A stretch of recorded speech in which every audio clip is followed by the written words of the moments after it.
పిల్లరా, ప్రసంగి గ్రంథము 9వ అధ్యాయంలో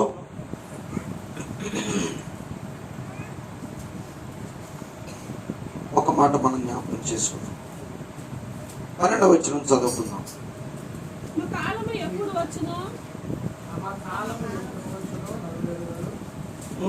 చేపలు బాధకరమైన వలయలు చిక్కుబడినట్లు, రెక్కలు వలలోకి పట్టబడినట్లు, అశుభకాలమును హఠాత్తుగా తమకు చేటు కలిగినప్పుడు వాడును చిక్కుబడును.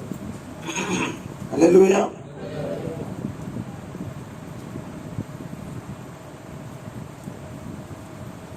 ఇక్కడ దేవుడు తెలియపరుస్తున్న మాట తమ కాలము ఎప్పుడు వచ్చనో నరులు ఎరుగరు. అసలు మనం ఎప్పుడు పుట్టాలనో మనకు తెలియదు, తెలియకుండానే పుట్టాము. కీర్తనకారుడు అంటాడు, మా కాలగతులు నీ వశమందు ఉన్నవి,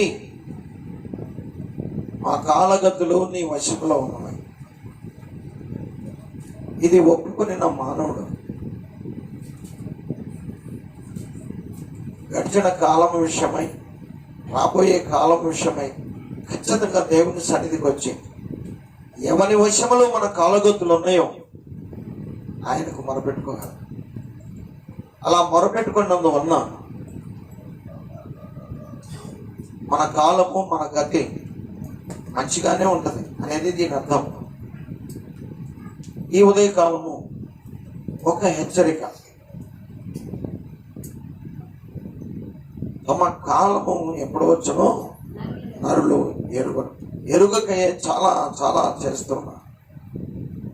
ఆ కాలము చేసిన వాటి ఫలం మీదకి వచ్చేటప్పుడు కల్లా కలవరిపోతున్నా.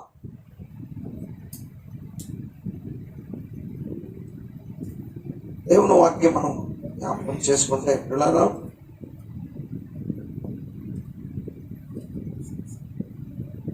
అదే అధ్యాయం ఇదే ప్రసంగి గ్రంథంలో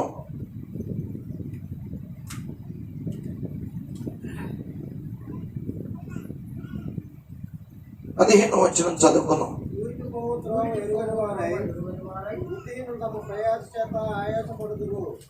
పైన మాట కూడా మనం చదివితే, కలుగుబోనిది ఏదో మనుష్యులు ఎరుగక వినను, బుద్ధిహీనులు విస్తారముగా మాట్లాడుదురు.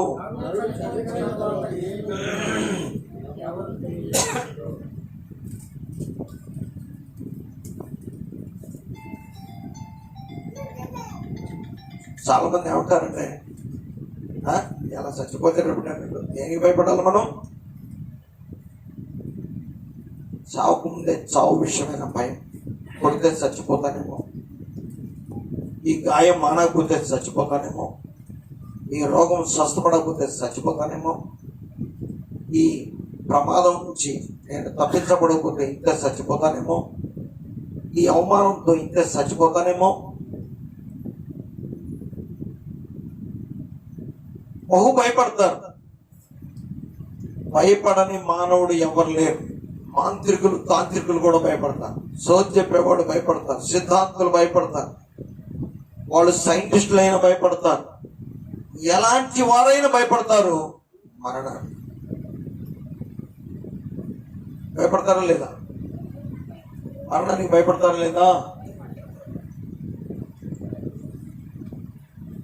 తమ కాలం ఎప్పుడొచ్చినో నరులకు తెలియదు. కానీ ఆ కాలము, జీవించే కాలము పొడిగించుకోవాలన్నా, మరణించే కాలము తప్పించాలన్నా, శ్రమలు రాకుండా తప్పించుకోవాలన్నా, సృష్టికర్త అయిన దేవుని దగ్గరకు రాగలిగితే, 12వ అధ్యాయంలో కూడా ఒక మాట్లాడినాడు ప్రసంగి గ్రంథంలో. మొదటి వచనం చదువుకుంటే, దుర్దినములు రాకముందే ఇప్పుడు వీటి యందు నాకు సంతోషము లేదని చెప్పు, సంవత్సరములు రాకముందే తేజస్సునకును సూర్య చంద్ర నక్షత్రములకును చీకటి కమ్మకముందే, వాన వెలిసిన తర్వాత మేఘములు మరలా రాకముందే, నీ బాల్య దినములందే నీ సృష్టికర్తను స్మరణకు తెచ్చుకోమని. దేవుడు ఏమన్నాడంటే దుర్దినాలు ఉన్నాయి, అయ్యి నా వైపు చూసే వాళ్ళ కోసం కాదు, నన్ను అడిగే వాళ్ళ కోసం కాదు, నన్ను స్తుతించే వాళ్ళ కోసం కాదు. దుర్దినాలు భక్తిహీనుల కొరకు, భక్తి చెయ్యను, నేను నా ఇష్టం వచ్చినట్టుగా జీవిస్తా భూమి మీద అనే వాళ్లకు దుర్దినములు. హల్లెలూయా. దేవుడు మనుషులను ప్రేమించి ఒక మాట చెప్తున్నాడు, దుర్దినములు ఉన్నాయి, అయితే నా యొద్దకు వచ్చేవారి కాదు, నన్ను ఆరాధించేవారి కాదు. మీరు వచ్చి ఆరాధించినా, మీ బిడ్డలు వచ్చి ఆరాధించినా దుర్దినములలో వారు ప్రవేశించరు. వావ్, హల్లెలూయా. ఇది నమ్మితే. కానీ దుర్దినములు ఉన్నాయి, శాపము ఉన్నది, కీడులు ఉన్నాయి. అవి రాకముందే, అవి వచ్చేటట్టుగా నీవు నాకు దూరంగా ఉండకు.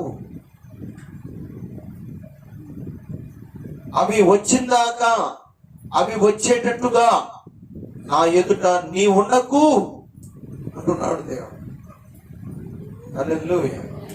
ఈ వెలుగు నీవు కలిగి ఉంటే, అనేక మార్లు ఈ పత్రికల్లో దేవుడు సెలవిచ్చాడు భక్తుల ద్వారా, ముఖ్యంగా అపోస్తలుడైన పౌలు గారి ద్వారా.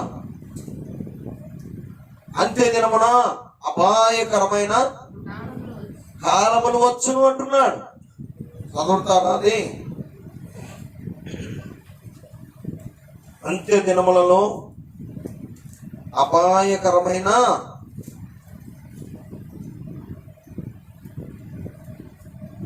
ఎక్కడ ఉంది పిల్లవారా? చదవండి.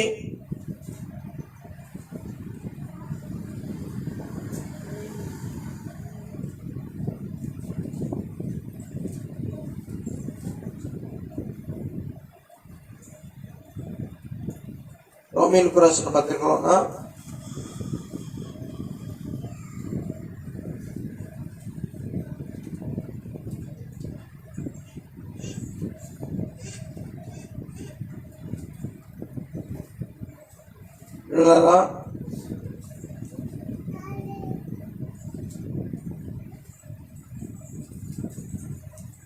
అంత్య దినమున అపాయకరమైనటువంటి కాలములు వచ్చును.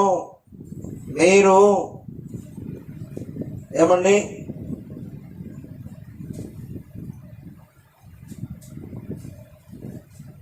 రెండవ తిమోతి పత్రికలో 3వ అధ్యాయము మొదటి నుంచి మనం చదివితే,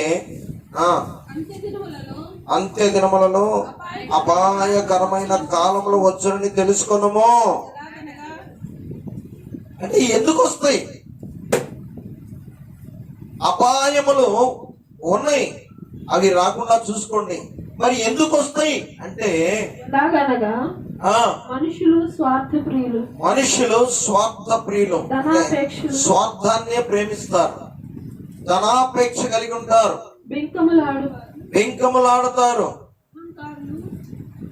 అహంకారులు, దూషణ చేస్తారు, తల్లిదండ్రులకు అవిధేయులు, కృతజ్ఞత లేని వారై అపవిత్రులు, అనురాగరహితులు, అతిద్వేషులు, అపవాదకులు, అజితేంద్రియులు, క్రూరులు, సజ్జన ద్వేషులు, ద్రోహులు, మూర్ఖులు, గర్వాంధులు, దేవుని కంటే సుఖానుభవమును ఎక్కువగా ప్రేమించేవారు. వాళ్ళ కోసం అంట దుర్దినాలు, అపాయములు, కీడులు, తెగుళ్ళు. పైకి భక్తి గల వారి వలె ఉండి, అర్థమైనా పిల్లరా? మళ్ళీ పైకి భక్తి చేస్తూనే ఉంటారు, దాని శక్తిని ఆశ్రయించిన వారినై ఉన్నారు. దాని శక్తిని ఆశ్రయించిన ఇన్ని పెట్టుకొని లోపల భక్తి యొక్క శక్తిని ఎలా ఆశ్రయించగలను? సేవకుడే ఉన్నప్పటికీ, సేవ చేస్తున్నప్పటికీ నాలో ఈటులు ఎయ్యున్నా సరే నా భక్తే శక్తి నాకు దూరంగా ఉంటుంది, భక్తి నేను ఆశ్రయం ఉంటాను. అలా ఉంది కొంతమంది పోకడ. అర్థమైందా? అంత్య దినములలో ఉన్నాం మనం. ఇప్పుడు ఎక్కడ ఉన్నాం మనం చెప్పండి అయ్యా? అంత్య దినాల్లో ఉన్నాం. యవనస్తులు ఉన్నటువంటి పట్టబడుతున్నారు, మాయ చేయబడుతున్నారు, ఇంకొకరి చేత ప్రేరేపించబడుతున్నారు. అంత నాకెందుకు? ఒక తల్లి ఉంది బైబిల్లో, కన్న కొడుకునే చూడండి దేవునికి విరోధంగా ఎట్లా తయారు చేసిందో. 2వ దినవృత్తాంతాల గ్రంథం 22వ అధ్యాయము చూడండి పిల్లారా. 2వ దినవృత్తాంతాల గ్రంథము 22వ అధ్యాయం మనం చూస్తే దేవుడు చెప్తున్నాడు, మనల్ని మెలకువలోకి నడిపిస్తున్నాడు. ఆయన చెప్తున్నాడు చూడండి, 22వ అధ్యాయము 2వ వచనం మనం చదివితే, అహజ్యా ఏలన ఆరంభించినప్పుడు 40 ఏళ్ల వాడై యెరూషలేములో 1 సంవత్సరం ఏలెను. అతని తల్లి ఓమ్రి కుమార్తె, ఆమె పేరు అతల్య. దుర్మార్గముగా ప్రవర్తించు అతని తల్లి అతనికి నేర్పుతూ వచ్చును గనుక అతడును అహాబు సంతతి మార్గములందు నడుచెను. అబ్బా, అహాబు సంతతి వారి వలనే అతడు యెహోవా దృష్టికి చెడు నడిచెను. అతని తండ్రి మరణమైన తర్వాత వారు అతనికి ఆలోచన కర్తలే, అతని నాశనమునకు కారకులైరి. హల్లెలూయా. కన్న కొడుకు నాశనానికి కారణమయ్యే తల్లిదండ్రులు లేకపోలేదు అంత్య దినాలలో. అర్థమైందా పిల్లరా? అదే తల్లి ఆ కుమారుడు కోసం ఏడిస్తే ఇర్మియా భక్తుడి ద్వారా చెప్తున్నాడు, ఎంతమంది మీరు ఏడుస్తున్నారో నాకు తెలియదు కానీ కుమారుల కోసం తల్లులు మొరపెట్టాలి.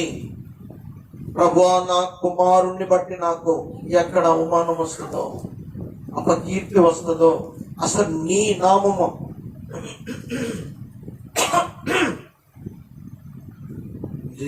నీ నామము నా కుమారుని ద్వారా ఎక్కడ అవమానపరచబడుతుందో, నీ ద్వారా సృష్టించబడి నీ జీవము పొందుకొని నీ ద్వారా ప్రాణము పోసుకొని నీవు చూస్తూ ఉండగా నా కుమారుడు అటు చేయడం నాకు ఇష్టం లేదు ప్రభువా. నా కుమారుడు నీ యందు భయభక్తులు కలిగి అయ్యా జీవించాలి, ఈ భూమి మీద ప్రసాదించవా ప్రభువా, నేను నీ పాదాలు పట్టుకొని మొదలుపెడుతున్నాను అనదా. నీ బాల్య దినములైందే యవనస్తులైన తర్వాత వారి విషయమై ఎందుకు మనం ఏడవలసి వస్తుందో తెలుసా? ఇదిగో చేయనందువలన. ఏది చేయనందువలన? ఇర్మియా గ్రంథము 9వ అధ్యాయము 20వ వచనం. చేయనందువలన కాదా? స్త్రీలారా యెహోవా మాట వినండి, మీరు చెవియొగ్గి ఆయన నోటి మాట ఆలకించండి. మీ కుమార్తెలకు రోదనము చేయ నేర్పండి, ఒకరికొకరుకు అంగలార్పు విద్య నేర్పండి. వీధులలో పసిపిల్లలు లేకుండా, రాజమార్గంలో యవనస్తులు లేకుండా వారిని నాశనము చేయడం. మరణము మన కిటికీలు ఎక్కుచున్నది, మన నగరంలో ప్రవేశించున్నది. యెహోవాకు ఇదే. ఏమండి? దుర్దినములో రాకముందే నీ సృష్టికర్తను స్మరణ చేసుకో, స్మరించు. కొంతమంది క్రికెటర్స్ ను స్మరిస్తూ ఉంటారు, సినిమా యాక్టర్స్ ని స్మరిస్తూ ఉంటారు. అర్థమైన ప్రియాన తమకు ఇష్టమైన మనుషులను, యవనస్తులను, ఎవరను వాళ్ళు యవనస్తులైతే యవనరాండ్రు, ఈ యవనరాండ్రు అయితే ఆడపిల్లలైతే మగపిల్లలైతే ఆడపిల్లను స్మరించుకుంటూ నువ్వు నా దేవతవి, నువ్వు నాకు ఇష్టమైన అది ఇది అని స్మరిస్తూ ఉంటారు. అది ఎంత పాపమో తెలుసా? కొంతమంది తల్లు అంటారు, ఆ యవనస్తుడు సరదాగా ఆ మాత్రం చేయకపోతే ఎట్లే అంటారా? ఆ సరదా వచ్చే కాలంలో నీ సమస్తాన్ని పోగొడుతుంది. ఆ సరదా నీ సర్వము గుల్చేస్తుంది. నీవెక్కడ తలెత్తుకోలేవు. నీవు జాగ్రత్త తీసుకున్నందువలన, నువ్వు మొరపెట్టనందువలన, ప్రతిదినము అతనికి బిడ్డలకు దేవుని భయం నేర్పనందువలన. కాదా చెప్పండి? దేవుడు చెప్పకుండా ఉన్నాడా? చెప్పాడు ఎప్పుడో మోషే ద్వారా ఇశ్రాయేలులకు. ద్వితీయోపదేశ కాండము 6వ అధ్యాయం 4వ వచనం చెప్పాడు, చెప్పలేదా? ఇశ్రాయేలు వినుము, మన దేవుడైన యెహోవా అద్వితీయుడు, అద్వితీయమైన జీవితం ఇచ్చే దేవుడు. నీ పూర్ణ హృదయంతో, నీ నీ పూర్ణ పూర్ణ ఆత్మతో, నీ పూర్ణ శక్తితో నీ పూర్ణ శక్తితో నీ దేవుడైన యెహోవాను ప్రేమింపవలెను. నీ దేవుడైన యెహోవాను ప్రేమింపవలెను. నేడు నేను నీకు ఆజ్ఞాపించు ఈ మాటలు నీ హృదయంలో ఏంటంటే మొదట ఏమన్నాడు యేసయ్య? మన హృదయంలో ఉండాలంట. ఆ అతల్య అనేటువంటి ఆమె తన హృదయంలో ఉందా? ఆమె ఉంచుకోకపోగా కొడుకుని ఏం చేసిందంట? దేవునికి వ్యతిరేకంగా ఆహాబు ఇశ్రాయేలు రాజుగా ఉండి అన్యత్వంలోకి వెళ్ళిపోయి విగ్రహారాధికుడయి దేవుణ్ణి దుఃఖపరిచాడు.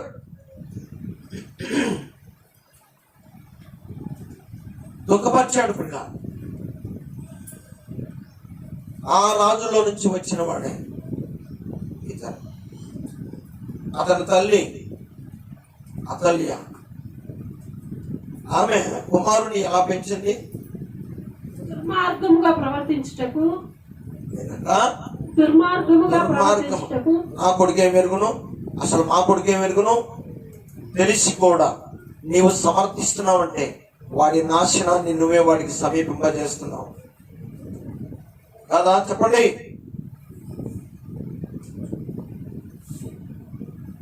మావాడే మెరుగును, మావాడికి ఏం తెలుసు? మావాడు అసలు చాలా మంచివాడైతే అక్కడనే నీవు నీ కొడుకు పతనానికి మార్గం ఏర్పరుస్తున్నావు. దేవుని సన్నిధిలో బిడ్డలారా, ఈ ఉదయకాలం మనం దేవుని మాటలు వింటున్నాం. మనం ఏం ఆలోచించాలి?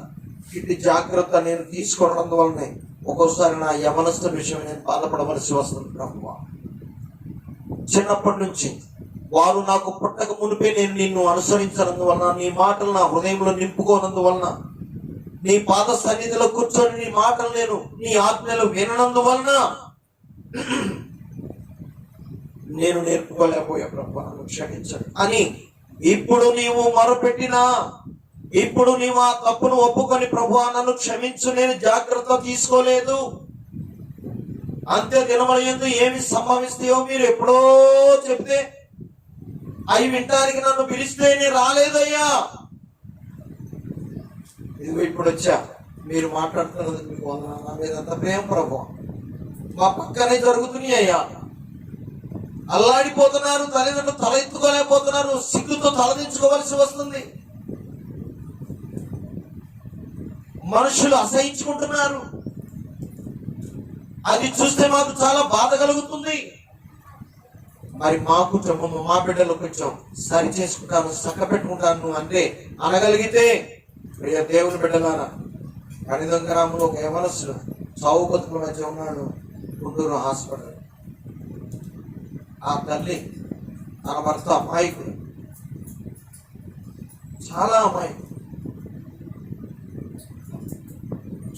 గొడ్లు చాకరీ చేస్తా. ఆ భార్య పెత్తనం చేసి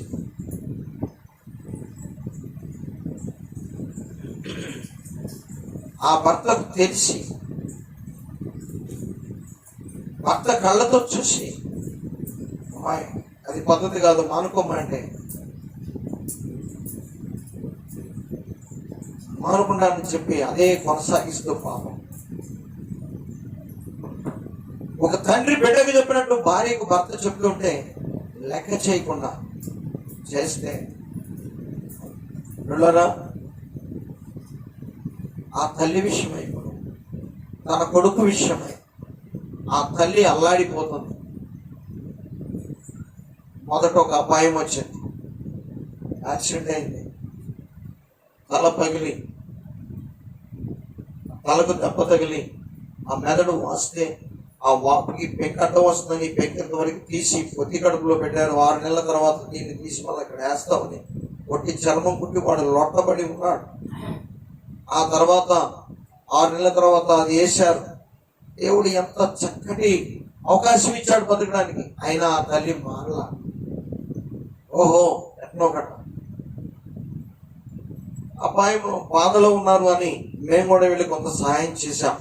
సహాయం అంటే నేను ఆర్థికంగా చేయలేదు కానీ మాట సహాయం. డాక్టర్ గారితో చెప్పి 80,000 బిల్లు అయితే 40,000 బిల్లే వేయించి 40,000 కట్టేటట్టు చేశాను. నేను అప్పుడు ఆ అమ్మాయి సహోదరి చెల్లెమ్మ, ఇకనైనా మారమ్మ, దేవునికి ఇష్టంగా జీవించు, నీ కొడుకు కోసం ప్రార్థన చేయండి. వాడంటాడంట, ఇది తగ్గిన తర్వాత మళ్ళీ నేను బండి అట్నే నడుపుతానంటే, అట్నే కొడుకు నడుపుదు కానీ అంటుందంట తల్లి. మన పిలుపు, పెద్ద పిలుపు విని, అన్నయ్య వారు మారరు, ప్రార్థనకు వస్తానన్నారు, రాలా. కొడుకు కోసం, భర్త కోసం ప్రార్థన చేస్తానంది, రాలా. మేము చెప్పాం, నేను ఇప్పటికీ చెప్తూనే ఉన్నా, మీకు చెప్తూనే ఉన్నా, మరిపాలెం అంతా, అయ్యా బీడీలు తాగబాకండి అయ్యా,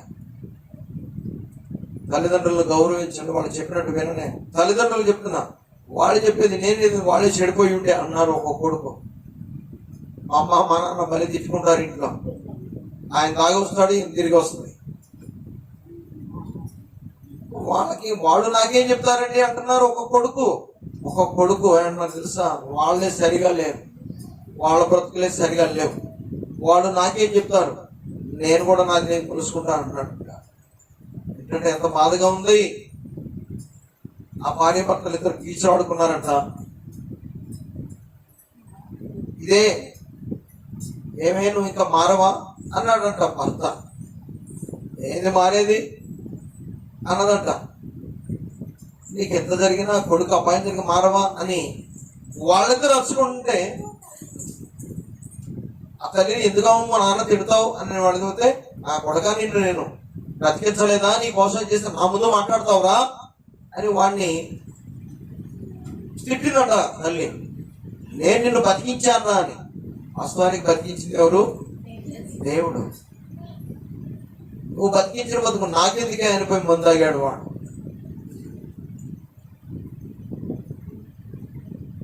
ఈ మధ్యకాలంలో వచ్చింది గడ్డి మందు, అర్థమైతే పిల్లలు, అది తాగితే లివర్ పూర్తిగా పడైపోయిందంట, ఒళ్ళంతా పచ్చగా ఉంటుందంట.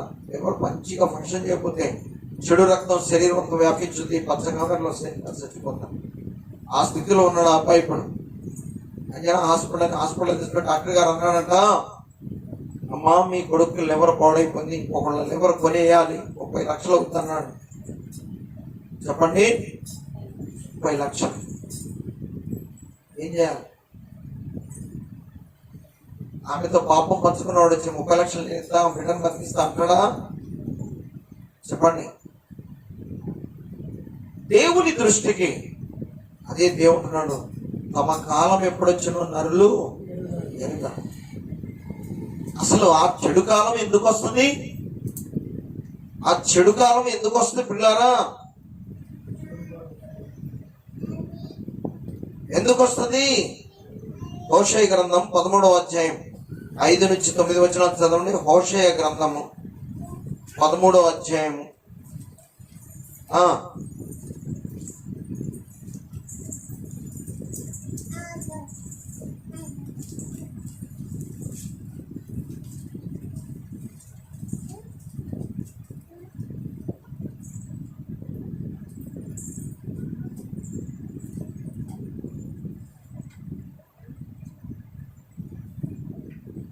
ఒకదో వచ్చిన చదవండి.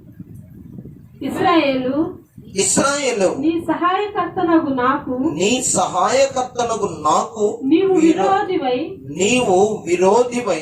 నిన్ను నీవే నిర్మూలన చేసుకొనుచున్నావు. ఏదమ్మా, ఆయన నీకు సహాయకుడై ఉంటే ఏ అపాయము నీ ఎదుకు రాదని ఉంది కదా, ఉందా లేదా? ఇశ్రాయేలు అంటున్నాడు, ఇశ్రాయేలు నేను నీకు సహాయకర్తనై ఉండగా నీవు నాకు విరోధివై, నాకు నీవు నాకైనా అనొచ్చు, నాకు నీవు విరోధివై నిన్ను నీవే నిర్మూలన చేసుకొనుచున్నావు. అప్పుడు చేస్తారు, ప్రార్థన మొదలు పెడతారు. ఇక దేవుడా నేను అప్పుడప్పుడు వచ్చి కానుకలు ఇయ్యలేదా, సంవత్సరానికి ఒకసారి పంటలో కొంత ఇయ్యలేదా, ఈ వ్యవసాయం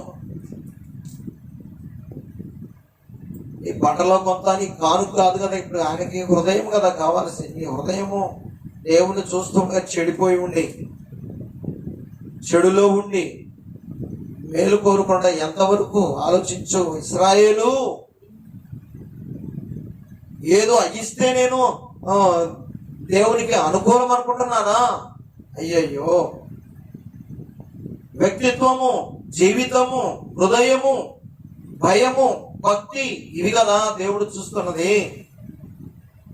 ఇశ్రాయేల్లో అది చూసినప్పుడు లేదంట. అందుకని ఆయనట ఎలా అవుతాడంట? 5వ వచనం చదవండి.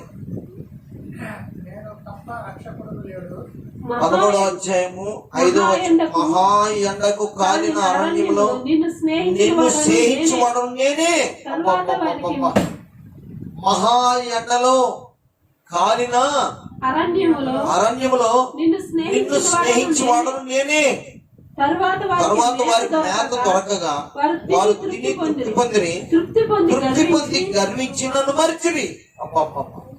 పిల్లరా, అమ్మ, ప్రభు నాకు బిడ్డని అంటే ఆ బిడ్డ కోసం మరపెట్టుతులే, బిడ్డను చూసుకొని నాకు కృతజ్ఞతాస్తుతులు చెల్లించుతులే ప్రార్థనకు వచ్చంటే, అన్నయ్య బిడ్డను తీసుకొని మందిరానికి వచ్చి సరికి తట్టుకోలేడు. మా అబ్బాయి అసలు అందరికంటే అందంగా ఉన్నాడు, అందం చెడిపోద్ది అని తయారు కొంతమంది. ఇచ్చినోడు తీసుకుంటే ఏం చేస్తావు? వేరే కదా, ఇచ్చినోడే తీసుకుంటే ఏం చేస్తావు? వీడెంత, వీడి అందం ఎంత? వీడు నాకు కొడుకుగా ఉండటానికి కారణమైన నా దేవుడిని మహింపరచకుండా నేను ఎలాగుందును. హల్లెలూయా. వీడికి ఏం కాదు, సలికి. ఈ మధ్యలో ఉన్నాడు జోసఫ్, ఖచ్చితంగా 1.5 పిల్లగాడు. స్టోటుపురం కూటాలు దొరుకుతున్నాయి. మా అమ్మ నాన్న అన్నారు, నీ భక్తి ఇదేం భక్తిరా? ఈ చలికాలంలో జనవరి నెలలో కూటాలు జరుగుతున్నాయి స్టోటుపురంలో. మంచి వాక్యం చెప్తారు, వాక్యం వినాలి, ఆ వాక్యం దగ్గరికి మేము వెళ్ళాలి అనే ఆశతో మేము వెళుతూ బయలుదేరుతూ ఉంటే మా అమ్మ నాన్న అరిశారు, భక్తి ఇక్కడ లేదా, చర్చి ఇక్కడ లేదా అని అన్నారు. కాదమ్మా, అక్కడ మంచి వాక్యం చెప్తారు, బ్రతుకులు మారే వాక్యము, పిల్లల్ని మంచిగా పెంచుకునే వాక్యము అంటే. ఇదేంట్రా ఇంత పసిపిల్ల కానీ చలికి తేడా పడతారయ్యా అంటే, ఏ తేడా పడవు. వీడినిచ్చిన దేవుణ్ణి మహింపరచడానికి. ఆ అబ్బాయి పుట్టేటప్పుడు నేను ఇంజక్షన్ చేశా, భారీ ప్రార్థన చేశా. ఆపరేషన్ చేయాల్సి వస్తే పెట్టాడో తిరిగాడని ఆరోగ్య డాక్టర్ చెప్పాడు. నేను ఇంజక్షన్ చేయడానికి ఈ నొప్పులు ఇంజక్షన్ మీరు అర్జెంట్గా హాస్పిటల్ తీసుకుంటే మా నాన్న ట్రాక్టర్ కోసం పోయాడు. ఆ ట్రాక్టర్ కోసం పోయాడు ఆయన. మా మేనత్తో కావున్నది అమృతమ్మ, ఆమె వచ్చి అంతే పొట్ట మీద చేపెట్టి ప్రార్థన చేస్తుంది, ఏడ్చి.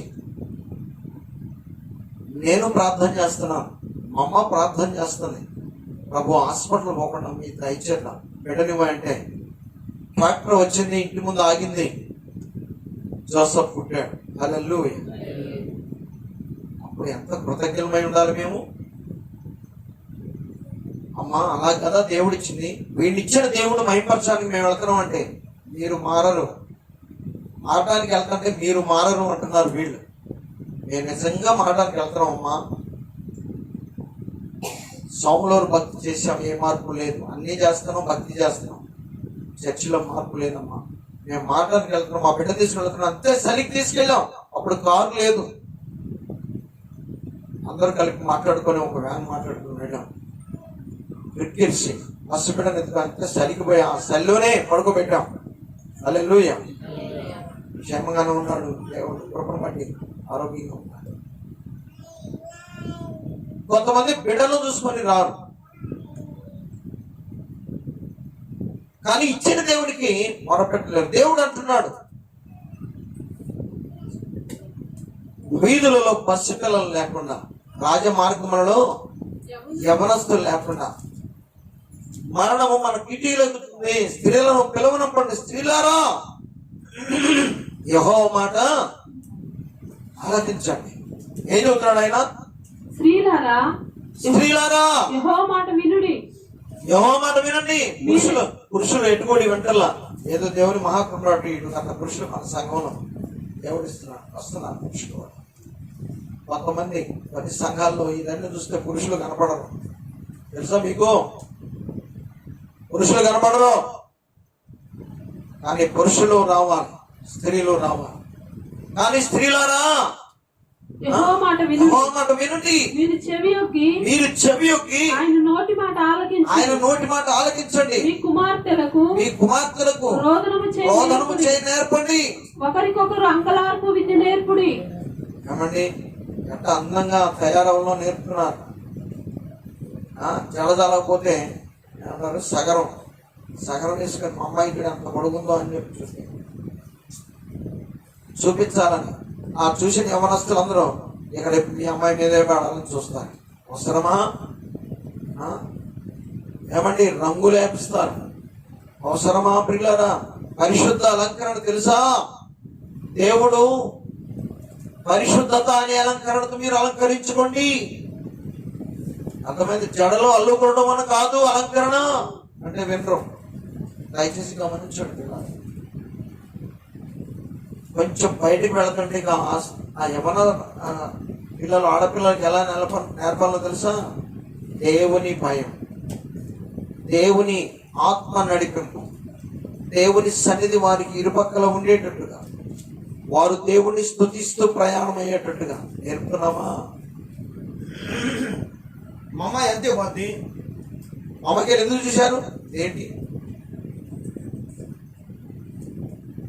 వాళ్ళు అంటారు కళ్ళు ఉంది ఎందుకమ్మా మేము చూస్తాం, మేము కామెడీ చేస్తాం. ఇక వాదన, తగాదు, కక్షలు. వాళ్ళ అమ్మ అన్నట్టు అన్నది అసలు ఆ పిల్లని కాల్ చేయాలంటాడు వాడు. ఇక మొదలవుతుంది. అంతాక మొదలవుద్ది కేసులు, స్టేషన్లు, కొట్టుకోటాలు, యాసిడ్ పోసుకోటాలు. ఎందుకు ఎదుర్కోవాలండి? అపాయం వచ్చేసిందా లేదా? అపాయమునకు ఆజ్యము తల్లులు కాదా పోస్తుంది? తల్లిదండ్రులు కాదా? రోదనము చేయ ప్రార్థన నేర్పడంటే ఏమండి? ఇచ్చేది ఎందుకు నేర్పేది? దేవుని భయం మన పిల్లలకు నేర్పాలా లేదా? దేవుని భయం నేర్పాలా లేదా పిల్లరా? చెప్పండి. నేర్పనందుకు ఇప్పుడు ఏడవాలా లేదా చెప్పండి. నేను నేర్పనందువలనే నా పిల్లగాడు ఇప్పుడు నేను సహోదరి అంటుంది ప్రార్థన పిలవడానికి. అన్నయ్యమని రమ్మన్నాను కానీ అది కోపడుతున్నాను, ఇసుకుంటున్నాను. నిజమే, వాడిలోకి ఏం ప్రవేశించింది? ఏమెక్కింది? లోకం ఎక్కింది. ముందుగానే లోకం ఎక్కింది, లోకము నింపబడ్డది, లోకపు ఆశలు నింపబడ్డాయి. ఇప్పుడు దేవుని మీద ఆశ, దేవుని భక్తి వారికి చెప్తే ఇసుకొస్తుంది. హల్లెలూయా. వస్తా లేదా? అయ్యో ప్రభువా ఇది ఎక్కగలిగి దేవుని వాక్యం చిన్నపిల్లప్పుడే పడి నా పక్కన తీసుకొని వచ్చి నేర్పితే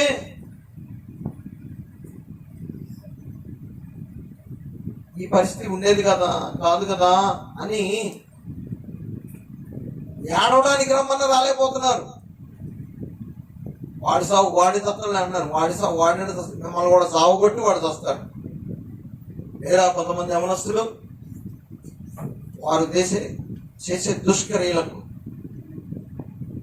తల్లిదండ్రులపై నిలబడాల్సి వస్తుందా లేదా చెప్పండి. మీరు నిలబడాల్సి వస్తుందా లేదా?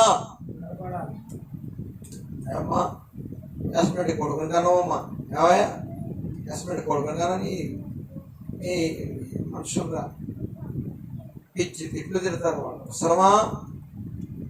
ఏడ తప్పింది?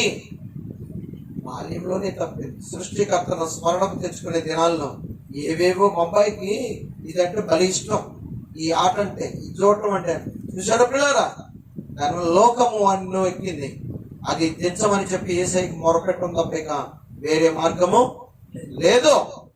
వాడిని ఇప్పుడు మీద పడి కొట్టి నా వాడి మీద పడి కొడతాడు, అంత ఎత్తి ఎదిగాడు. ఏం చేస్తావు? కానీ వాడిని కొట్టక తల్లికి గుడ్లు రుచి బయట తీసుకొని వచ్చే వయసు కూడా ఉంది. ఆ వయసులో మీరు వాడిని అలాగా ప్రేరేపించలా. అది మీ పాపమే, మీ నేరమే.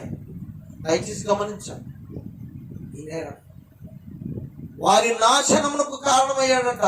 ఆ తల్లి అలా నేర్పినందుకే కదా. జీవ మార్గము సత్య మార్గము ఉండగా, జీవ మార్గము సత్య మార్గము బోధిస్తూ ఉండగా ఇంటికి వచ్చేలా విందుగాని రండి, బోధ జరుగుతుంది, విందుగాని రండి అమ్మా అంటే అన్నయ్య ఎంత చెప్తుండే అని అన్నందుకు కాదా? ఈ పాస్టర్ గారు పని పాట లేకుండా వచ్చి చెప్తున్నారంటే పాస్టర్ గారికి పని పాట ఎందుకు చాలా ఉంది. మాస్టర్ గారిని ఆ పని పాట కాదురా, నా పని చేయని పిలిస్తే దేవుడు పోయి చెప్పరా, వింటే విన్నారు, వినకపోతే వాళ్ళ సంగతి నేను చూస్తా కదా అని పోయి చెప్పండి వచ్చి చెప్తున్నా. నాకు గతి లేక కాదు, జరక్క కాదు, ఆ దేవుడు నన్ను ఘనంగా పోషిస్తున్నాడు. హల్లెలూయా. ఒకప్పటికంటే ఇప్పుడు ఇంకా ఘనంగా నన్ను పోషిస్తున్నాడు. మీ దగ్గర చేయి దాపాల్సిన అవసరం లేదు. కాబట్టి మీకు సత్యము నేర్పమని చెప్తే నేర్పుతున్నాం. దేవుని ఆశీర్వాదాలు ఎలా సంపాదించుకోవాలో నేర్పమంటే నేర్పుతున్నాం. నేర్చుకుంటే నీవు ఆశీర్వదించబడతావు. నేర్చుకోను, నా బిడ్డ ఇంతే, నా కొడుకు ఇంతే, నా కూతురు ఇంతే అని అంటావా?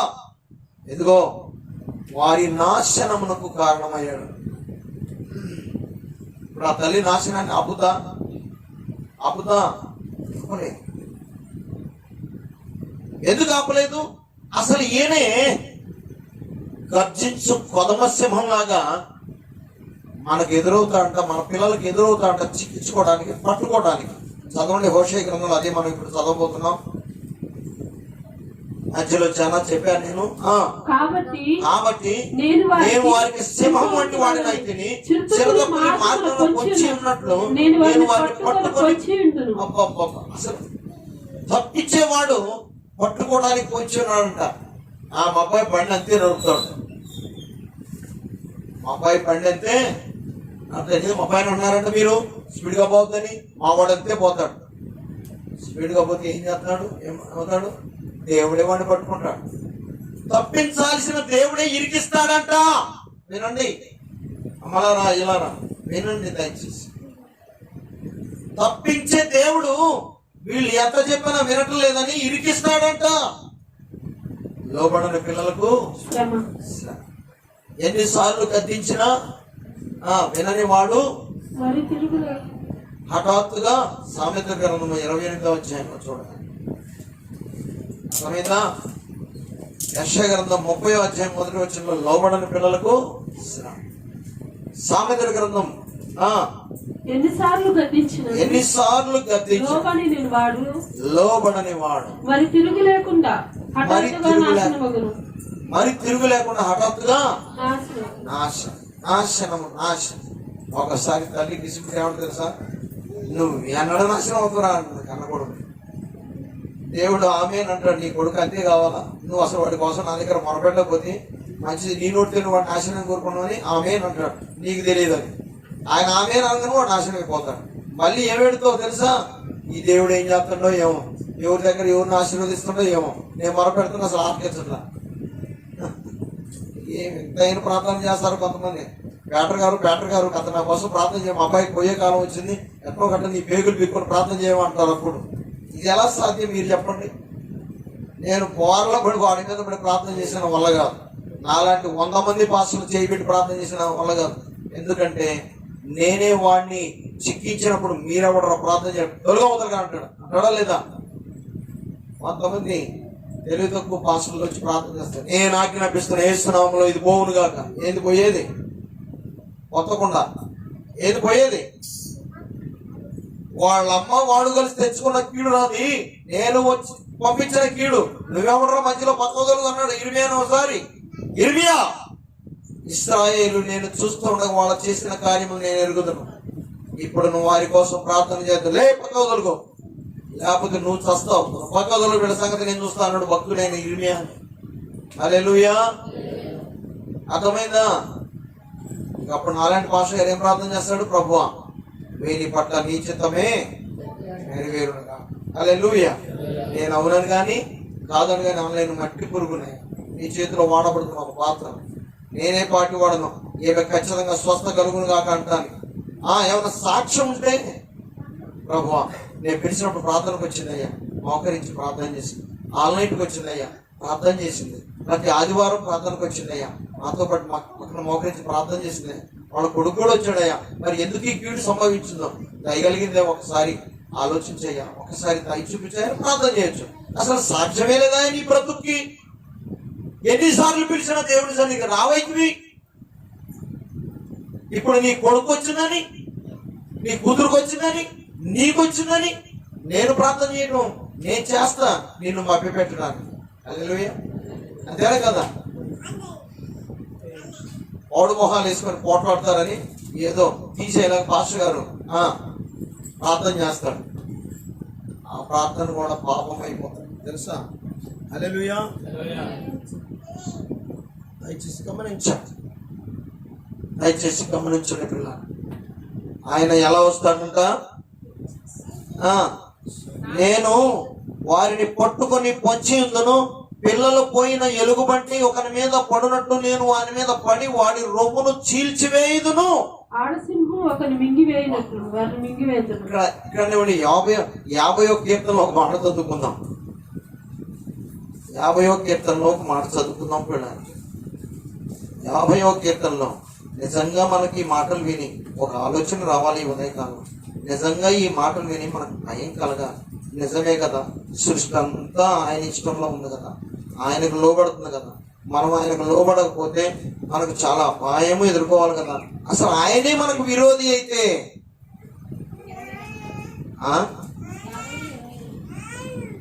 చదువు. దేవుని మరచువారులారా, దేవుని మరచువారులారా, దీన్ని యోచించుకొనుడి. లేని ఎడల నేను మిమ్మల్ని చీల్చివేయుదును, నిన్ను మీ చీల్చివేయుదును, తప్పించేవాడెవడునూ లేకపోవును. అబ్బా అబ్బా అబ్బా. 21వ వచనం కూడా చదివితే, ఇట్టి పనులు చేసినను నేను మౌనమై ఉంటిని, అందుకు నేను కేవలం నీ వంటి వాడని అనుకుంటువి.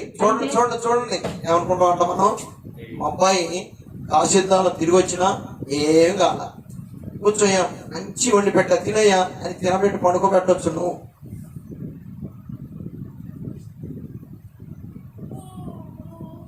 అనంట జాషువా డానియల్ గారని జోగాను ఆయన కుమారుడికి, నెల్లమ్మ గారని ఆయన భార్య, యవనస్తులైన పిల్లలప్పుడు ప్రార్థన చేస్తేనే ఈ పూట నీకు మధ్యాహ్నం మిడ్ డే మీల్. లేకపోతే ప్రార్థన చేసుకున్నావా కొత్త పడకుండా చెప్పు, లేకపోతే అన్నం లేదు నీకు, ఏమన్నా చెయ్యి, ఏమన్నా అనుకో చెప్పేమో. ఎందుకంటే నన్ను సృజించిన దేవునికి స్తుతి యాగం అర్పించాలి. స్తుతి యాగం అర్పించడం అంటే ఏంటో తెలుసా? చదవండి 50వ అధ్యాయంలో 23వ వచనం. స్తుతి యాగం అర్పించువాడు నన్ను మహిమపరుచున్నాడు, నేను వానికి దేవుని రక్షణ కనపరచినట్లు వాడు మార్గము సిద్ధపరచుకొనెను. హల్లెలూయా. ఓ హల్లెలూయా. ఈ సంతోషం కలుగుతుందా? స్తుతి యాగం అర్పించువా. దేవుడిని స్తుతించడానికి నీ బిడ్డలను హెచ్చరిస్తున్నావా? రే మూర్ఖుడా, ఈ మూర్ఖత్వాన్ని నేను నాశనం చేశాను.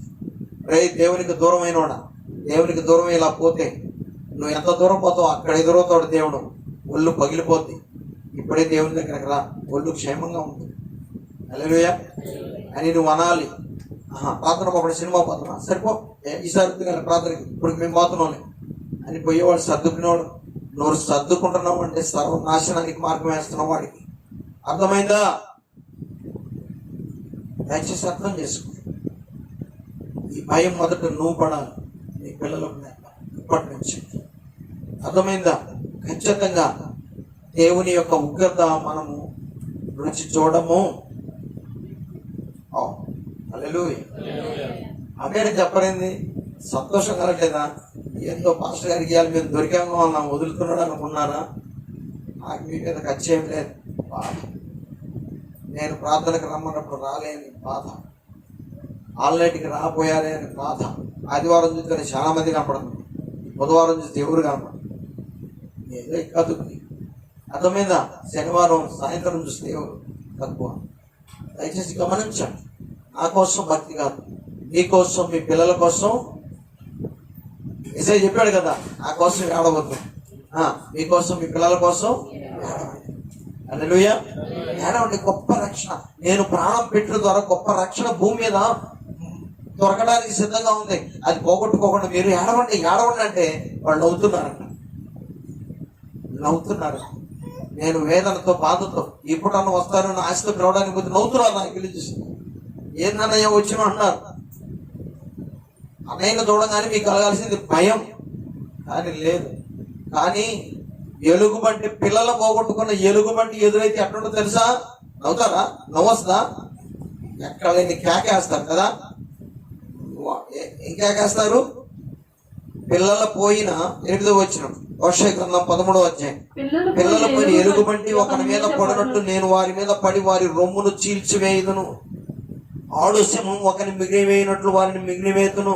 దుష్ట మృగములు వారిని చీల్చివేయను. ఇశ్రాయేలు, నీ సహాయకర్తలకు నాకు నీవు విరోధివై నిన్ను నీవే. అప్పుడు కుక్క వచ్చి కరిచిన, సింహం వచ్చి పడ్డ, పాము వచ్చి కరిచిన, ఈ పాము ఎలా నాశనం అవుతావు అని అంటాం. అసలు దాన్ని అనుమతించిన దేవుడు ఉన్నాడు పైన. ఇంకో నేరం చేస్తున్నాం, అప్పుడే కనుక ఈ పాము కరిచినందుకు నీకు వందనాలు ప్రభు అంటే ఇప్పుడు గ్రహించింది. ఆ విషయం విరిగిపోను కాక దేవుడు అంతే ఆశీర్వదిస్తాడు. ఈ పాము కరిసిన దాకా నీ భయం మాకు రాలేదు ప్రభు. ఈ రోగం వచ్చిన దాకా నీ బిడ్డగా నేను అసలు గుర్తించలేదు ప్రభు. నీ ఉన్నామని కూడా మర్చిపోయి తెగ లోకంలో పడి సంపాదించుకోవడానికి పోయాం ప్రభు. అస్సలు నీ వైపు చూడలేదు ప్రభు. అని నష్టంలో అయినా దేవునికి వెళ్ళి చూస్తే నీకు మేలు. హల్లెలూయా, నీకు మేలు.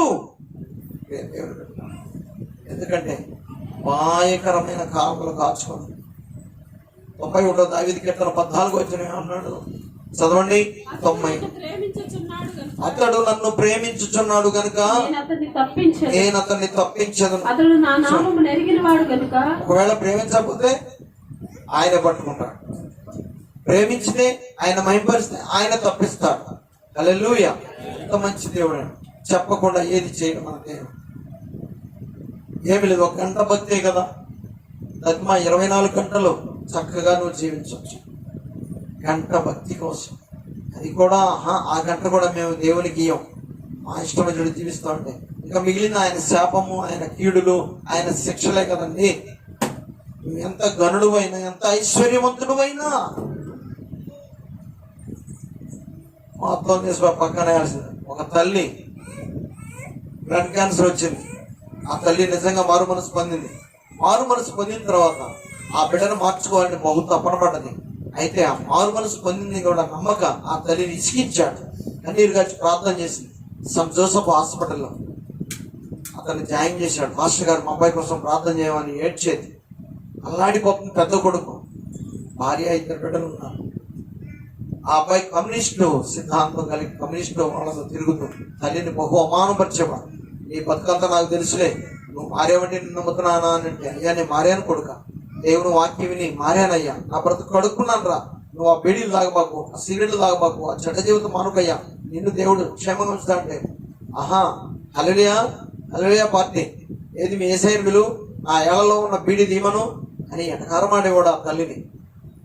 ఆ తల్లిని ఎటకారం ఆడేవాడు ఆ బిడ్డ. ఒక దినాన మా ఊరికి పైపాన కొండల నుంచి అడవి పందులు వస్తాయి. చాలలోకి వచ్చిన అడవి పందులు 4 కుర్రోళ్ళు కలిసి కొట్టారు పని. ఆ 10 మాంసం అప్పుడు ఫ్రిడ్జ్లు లేవు. ఆ 10 మాంసం గోంగూరతో వండి దరిదాపు 1 రోజులు తిన్నాడు. ఆ సట్లో పెట్టుకుని ఆశపోయింది. మందు తాగడం దాన్ని తింటాం, మందు తాగడం దాన్ని ఎవరు చెప్పిన అయినలా విషం ఎక్కి బ్లడ్ క్యాన్సర్ అప్పటికప్పుడే నవరంధ్రాల నుంచి రక్తం పడదు.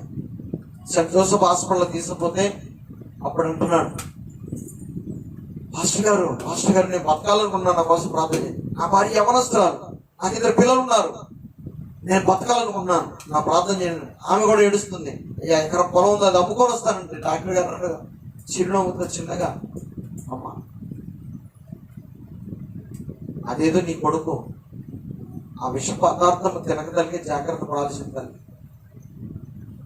అంతా అయిపోయింది, శరీరం అంతా విషం అయిపోయింది, రక్తం అంతా ఇక ఉండదు, అంతా మారిపోయింది.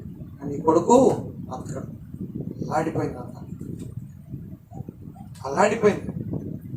దయచేసి గమనించు, స్వస్థపరచువాడే రోగాన్ని పెట్టేటట్టుగా ఆ పరిస్థితి తెచ్చుకోకూడదు. కాపాడేవాడే కీడుకు అప్పచెప్పేటట్టుగా మన పరిస్థితి ఉండకూడదని మనం చేస్తున్నాం. దయచేసి గమనించాం. మనం ఇప్పుడే ప్రార్థన చేద్దాం, దేవునికి అప్పగించుకుందాం. మనల్ని మనం దేవుని అడుక్కుందాం, ప్రభువా అయ్యా ఇప్పుడు ఈ విషయాలన్నీ తెలిసిన తర్వాత అయ్యా నేను నీకు మొరపెడుతున్నా, నన్ను నా కుటుంబాన్ని కాపాడవా ప్రభువా, సహాయం చేయవా. యెర్మయా గ్రంథంలో మనం ఒక మాట చదువుకుందాం. 23వ అధ్యాయం 19వ వచనం చదవండి. హాస్పిటల్లో వచ్చి ఎలా చేస్తారు ప్రార్థన? నష్టం వచ్చినప్పుడు, నాశనం కలిగినప్పుడు. అలా చేసిన కుదరని పనిని దేవుడు చెప్తున్నాడు. 23వ అధ్యాయంలో మనం చదివితే 19వ వచనం. ఇదిగో యెహోవా యొక్క మహోగ్రత పెనుగాలి బయలువెడుచున్నది. అది భీకరమైన పెనుగాలి. అది దుష్టుల తల మీదకి పెళ్ళున దిగును. తన కార్యమును సఫలపరచు వరకు, తన హృదయాలోచనను నెరవేర్చు వరకు యెహోవా కోపము చల్లారదు. అంత్య దినములలో ఈ సంగతిని మీరు బాగుగా గ్రహించుదురు. నేను ఈ ప్రవక్తలను పంపకుండినను వారు పరిగెత్తి వచ్చెదరు.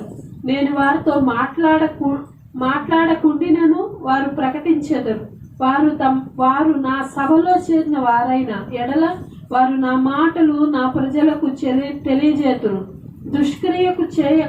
దుష్క్రియలు చేయక వారు దుర్మార్గమును విడిచిపెట్టినట్లు వారిని త్రిప్పియుందురు. ఇదే యెహోవాకు. నేను సమీపమున నుండి దేవుడను మాత్రమేనా, దూరముగా నుండి దేవుడను కానా? యెహోవా సెలవిచ్చిన మాట ఏదనగా, నాకు కనబడకుండా రహస్య స్థలములలో దాగగలవాడెవడైనా కలడా? నేను భూమి ఆకాశముల ఎందంతటా నున్నవాడను కానా? ఇదే యెహోవాకు. హల్లెలూయా. నేను సమీపంగా ఉండవాడిని అనుకున్నారా? దూరంగా కూడా ఉండగలను. నేను దూరమైనప్పుడు ఏం జరుగుద్ది? మీరు భరించలే, మీరు తప్పించబడలేని నాశనము మీరు అనుభవించాల్సి వస్తుంది. కాబట్టి నేను మీకు దూరంగా ఉండటం కోరుకోవద్దు. ఎప్పుడు దూరంగా ఉంటాడు? ఎప్పుడు దూరంగా ఉంటాడు దేవుడు? చెప్పరేమరా? ఎప్పుడు దూరంగా ఉంటాడు? అయ్యో, ఇదేంటి?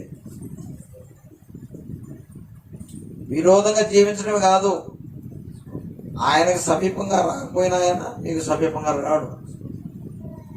దేవుని యొద్దకు మీ యొద్దకు వచ్చు, రాకపోతే సమీపంగా రాడు. అయిపోయింది. అవునా కదా? ఇప్పుడు ఆయన మనకు దూరం అవుతాడు. ప్రార్థనకు రాకుండా, దేవుని సమీపంగా రాకుండా, దేవునికి మొరపెట్టకుండా, దేవుని సమీపంలో రాలేని వారందరికీ ఆయన దూరస్తులే. అంతే పిల్లల, దూరస్తులే. ఆయన దూరం అయితే భరించలేని బాధలు కాదా? సహించలేని, తాళుకోలేని, తట్టుకోలేని వేదనలు కాదా? ఎవరు తప్పించగలరు? ఎవరు తప్పించగలరు? పిల్లల ఎవరు తప్పించరు. ఎట్టబడుతుంట ఇప్పుడు ఈ కరోనా టైంలో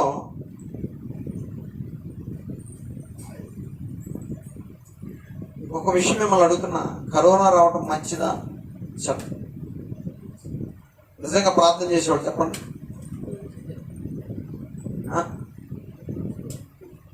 ఏం చెప్పట్లా? మంచిదన్న వాళ్ళు చేయొద్దండి, మంచిది కాదన్న వాళ్ళు చేయొద్దండి. అయ్యో,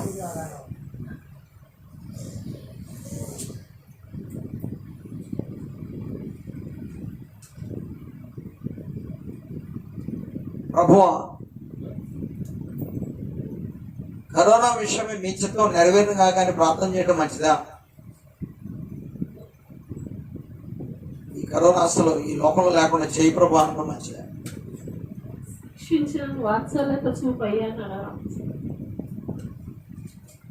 చెప్పండి.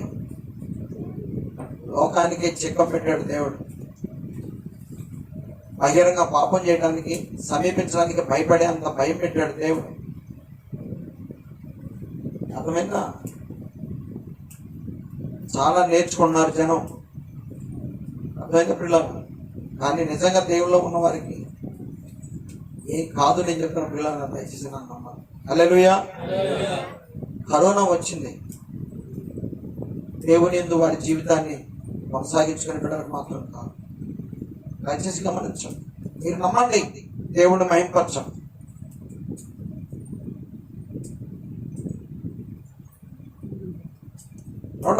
దావీదు కీర్తనలో దేవుడు విషయమే భక్తుడు అంటున్నాడు, శ్రమ కలుగక మునుపు నేను త్రోవ విడిచితిని. నేను త్రోవ విడిచితిని, ఇప్పుడు నీ వాక్యమును అనుసరించి నడుచుకొనుచున్నాను. హల్లెలూయా. ఏదో ఒకసారి 119 కీర్తనలు మనం అంటే అసలు శ్రమ వచ్చింది ఎందుకు? 67. 119:67 ఏమన్నది? శ్రమ కలుగక మునుపు నేను త్రోవ విడిచితిని, ఇప్పుడు నీ వాక్యమును అనుసరించి నడుచుకొనుచున్నాను. 71. అంటే నేను నీ శ్రమ కట్టడలను నుండి ఉండుట నాకు మేలాయను అంటాడు. 71. నేను నీ కట్టడలను నేర్చుకున్నట్లు శ్రమ నుండి ఉండుట నాకు మేలాయను. అలాగే చూద్దాం ఒకసారి.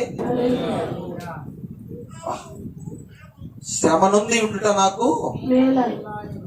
అసలు ఈ శ్రమ మాలో నుంచి తీసే, అసలు లోకంలో నుంచి తీసే ప్రార్థన చేయడం విడ్డూరంగా లేదు. ఇది మన సంగతి కాదు. అది ఎస్, అపాయం ఉన్నది.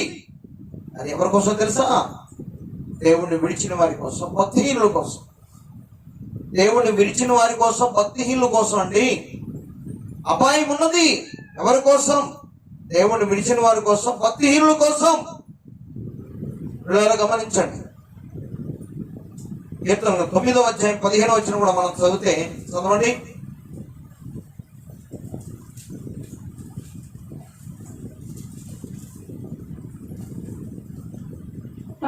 తాము త్రవ్విన గుట్టలో జనములు మునిగిపోయి, తాము ఒడ్డిన వలలో వారు కాలు చిక్కుబడి ఉన్నది.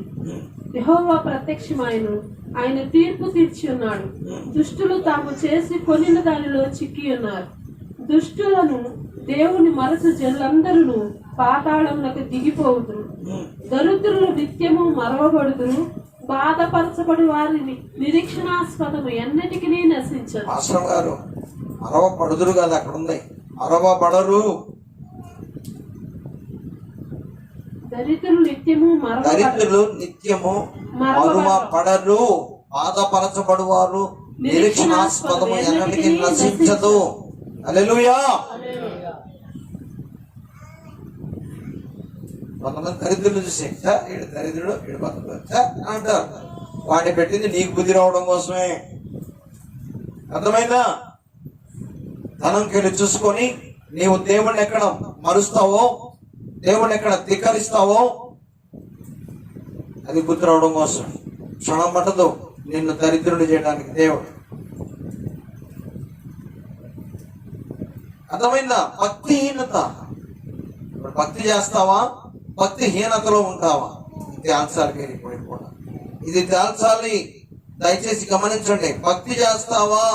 సామెతల గ్రంథం 24వ అధ్యాయం 22వ వచనం చదువుకుందాం, ప్రార్థన చేసుకుందాం. చదవండి.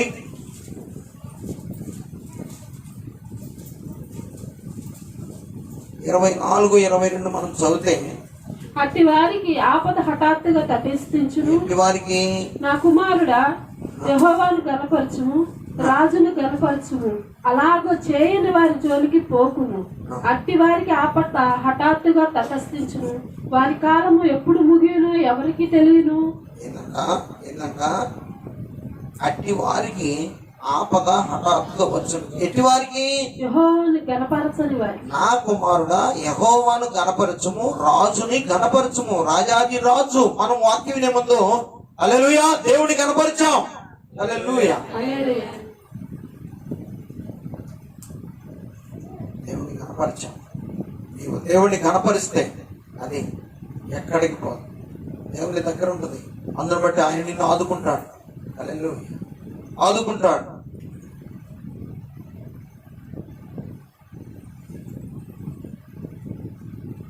నా కుమారుడా, యెహోవాని గనపరచుము, రాజు అలాగూ చేయని వారి జోలికి పోవద్దు.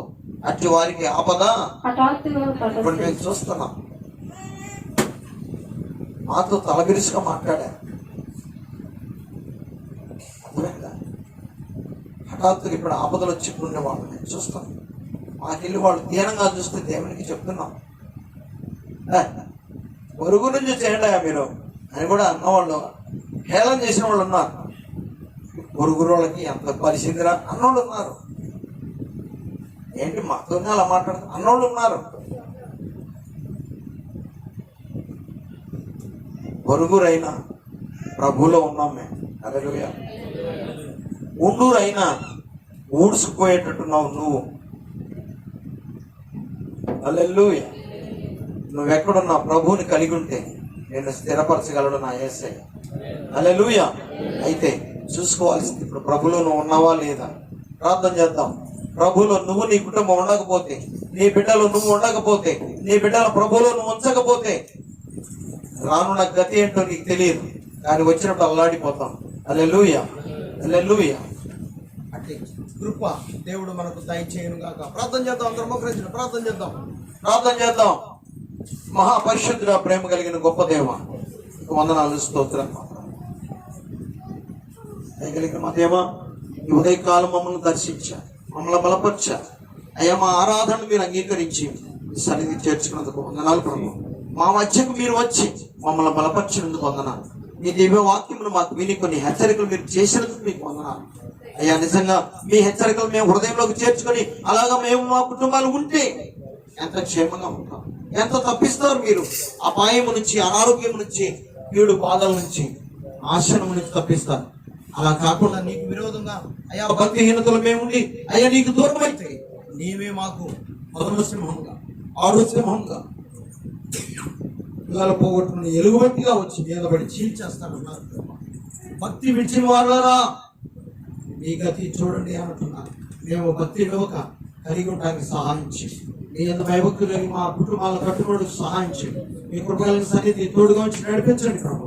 వినవాక్యం అందరూ హృదయాలు ముద్రించి ఫలింప చేయమని నీకు నమ్మకస్తులుగా, నీ ఎందుకు భయభక్తులు కలిగి జీవించి మా కుటుంబాలను నీలో కట్టుకోవడానికి సహాయం చేయమని యేసు నామమున అడిగి వేడుకొంటున్నాము తండ్రి. ఆమేన్. ఆమేన్. అందరూ లేచినప్పుడు పంపినారా.